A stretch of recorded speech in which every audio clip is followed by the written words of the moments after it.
I'm Chris, 32, from Ohio. After months of hard work, I decided to treat myself to a vacation in Mexico, a popular spot for American tourists. I booked a luxury resort in Cancun, expecting a perfect getaway, clean beaches, delicious food, and friendly locals. Everything started off great. I spent my days relaxing by the beach and exploring the city in the evenings. On the fourth night, I decided to go to bed early. My room was on the second floor, facing the ocean. The sound of waves crashing against the shore was soothing. But as night fell, a strange feeling crept over me. It was around 2 a.m. I was drifting in and out of sleep when I heard a faint tapping sound. At first, I thought it was the wind, but the tapping was more deliberate, like someone was knocking on the glass. My heart raced as I sat up in bed and glanced toward the balcony door.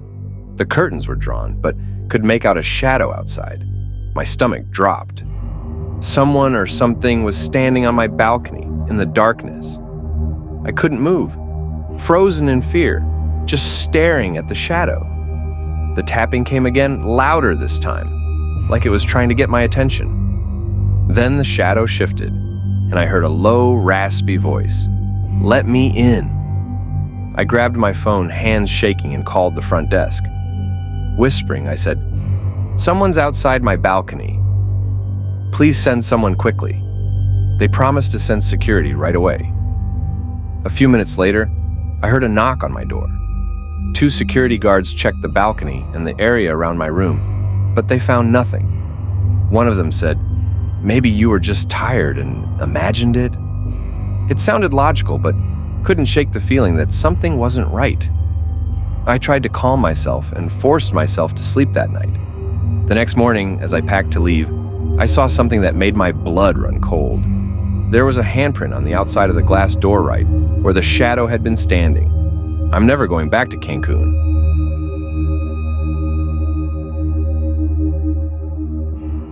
My name is Julia Thompson, and I'm a 29-year-old teacher from Seattle. After a stressful school year, I needed a break, so I booked a solo vacation to Mexico. I've always loved the beach, the sound of the waves, the warm sand between my toes, and the sense of peace it gives me. Cancun was the perfect escape, or at least I thought it would be. The first couple of days were perfect.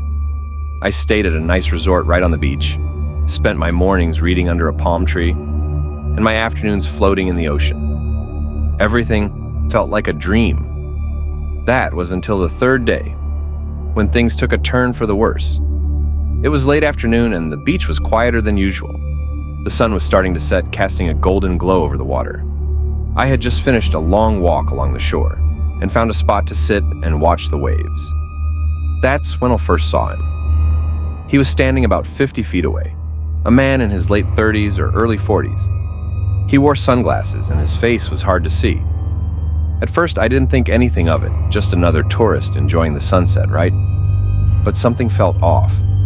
The way he stood there, not moving, just watching me. I glanced around, but the beach was nearly empty.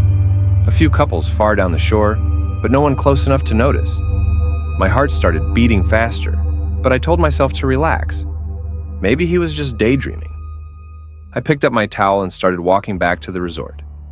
As I got closer to the resort's beach chairs, I looked over my shoulder. He was still there, standing in the exact same spot, still watching me.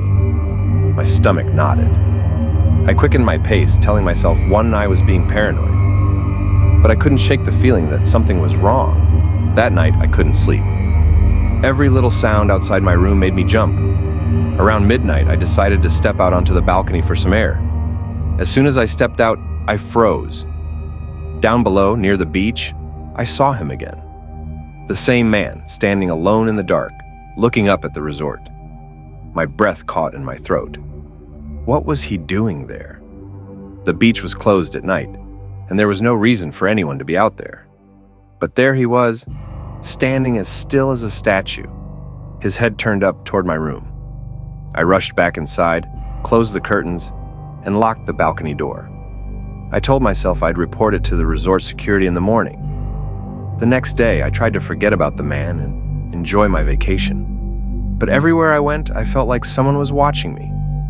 At breakfast, I saw him sitting a few tables away, staring over the top of his newspaper. At the beach, one noticed him standing near the edge of the water, his sunglasses reflecting the sun as he watched me swim. It wasn't my imagination. He was following me. I told the resort staff about him, but they shrugged it off. "It's a public beach," they said. "People come and go all the time." I tried to relax, but the tension in my body never went away. I couldn't enjoy the sun, the sand, or even a meal without constantly looking over my shoulder. That evening, I decided to take one last walk along the shore, hoping the calm waves would ease my nerves. The beach was almost empty, just a few people scattered here and there. I kept my eyes down, trying not to think about the man. But as I walked farther from the resort, the sound of footsteps crunching on the sand behind me made my heart pound. I glanced back, and there he was. This time, he was closer than before, following me down the empty beach. Panic surged through me and started walking faster. So did he. My heart raced, and I broke into a run. I could hear his footsteps quickening behind me. The beach was too empty, no one around to help. My only chance was to get back to the resort. I sprinted across the sand, my feet sinking into it with every step, slowing me down. I didn't dare look back, but I could feel him getting closer. When I reached the edge of the resort's beach, I dashed toward a group of sunbathers near the chairs, gasping for breath. I finally stopped, looked back, and he was gone. Just like that, vanished into the darkness. I scanned the beach, but there was no sign of him anywhere. Shaken, I reported the incident to the resort's security again, but this time they seemed more concerned. They promised to have someone patrol the beach at night, but that wasn't enough for me. I packed my bags and checked out the next morning. Couldn't stay another night, not with him lurking somewhere out there. I don't know who he was or what he wanted. Maybe he was just a creep, or maybe it was something worse.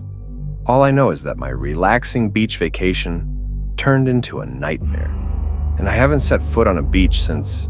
Some places are meant for rest and peace, but for me, that beach will always be a place of fear.